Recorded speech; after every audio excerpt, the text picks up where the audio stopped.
大家好，我是小颖。万万没有想到，鸡蛋这样做出来居然这么好吃，很多朋友都没见过，也没吃过。自从学会这个做法，连挑食的孩子都要抢着吃。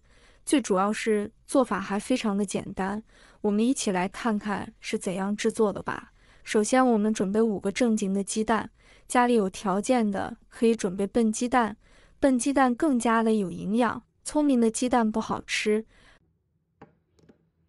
把鸡蛋先放一旁备用。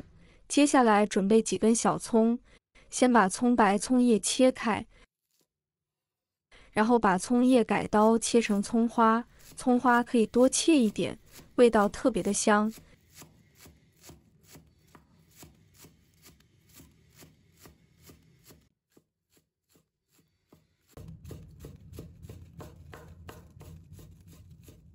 切好后装入盘中备用。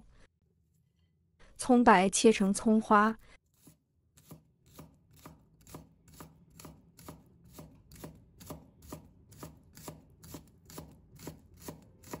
切好后装入碗中备用。再准备几个去皮的大蒜，把它切成片，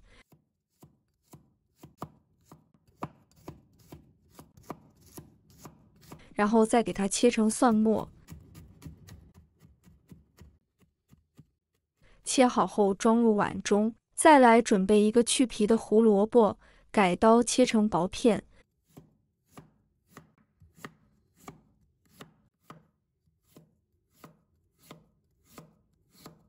再改刀切成细丝。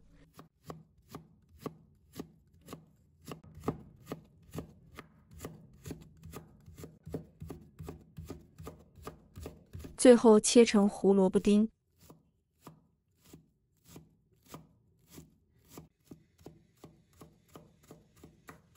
切好之后装入碗中备用。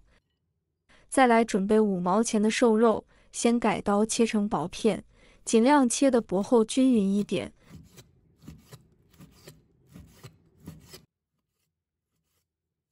然后再改刀切成细丝。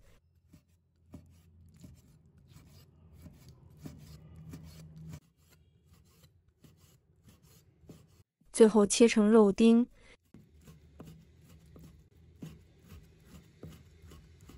切好之后装入碗中备用。再准备几朵鲜香菇，切成片。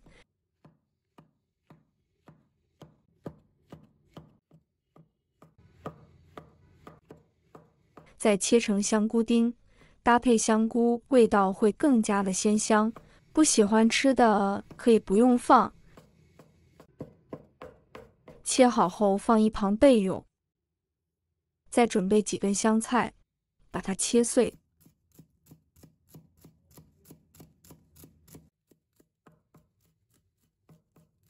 切好后放一旁备用。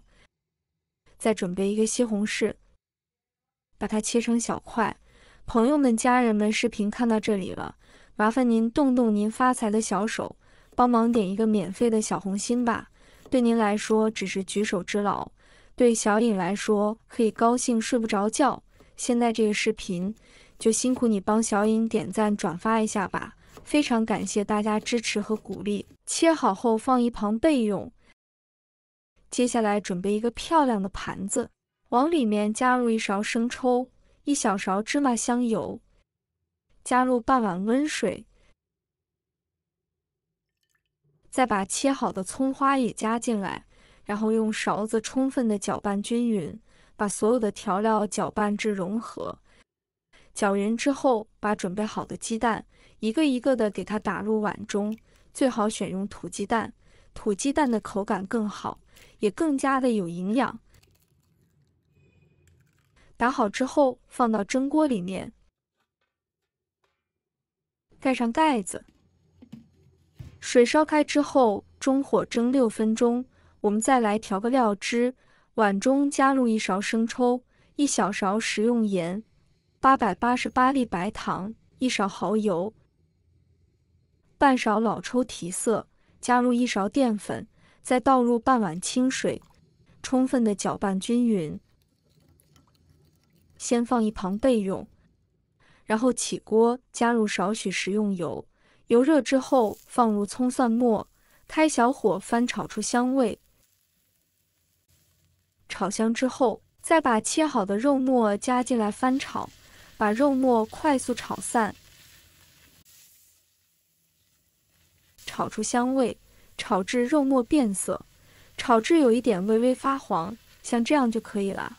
再把胡萝卜丁和香菇丁加进来，家里有条件的再加一点虾皮，这样味道更加的鲜美。然后继续翻炒均匀，炒出虾皮的香味，把胡萝卜炒至断生。炒好之后，加入调好的料汁，然后用铲子快速的翻炒均匀。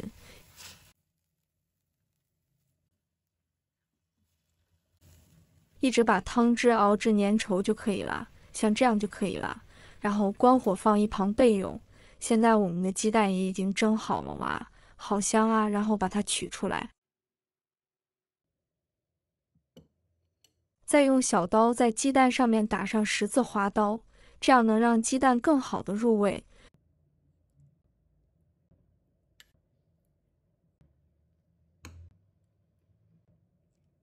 然后把炒好的料汁淋在鸡蛋上面，哇，这也太香了，看起来就非常的有食欲。最后再撒点香菜点缀，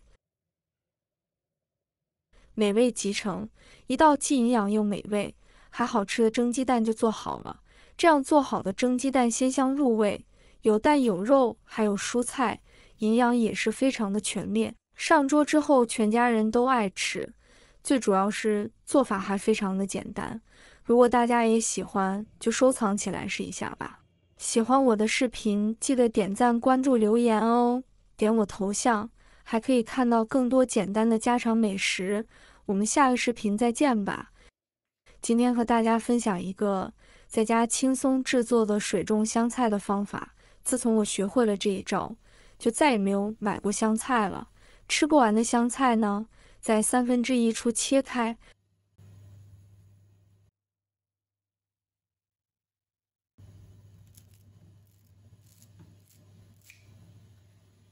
把根部稍微剪短一点，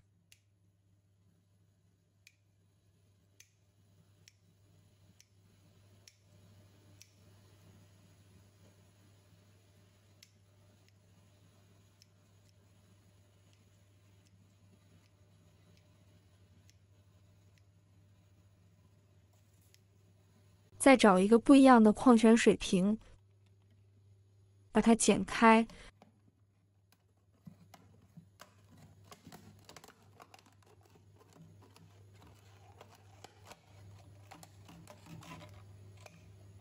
放一勺白糖，再加点清水，然后把这个放上去，再把香菜插里边，跟能够接触到水就可以了。以后呀，你家就再也不用买香菜了。这个方法非常简单，而且保存时间也很长。您可以在家中随时制作水冻香菜，使用起来非常方便。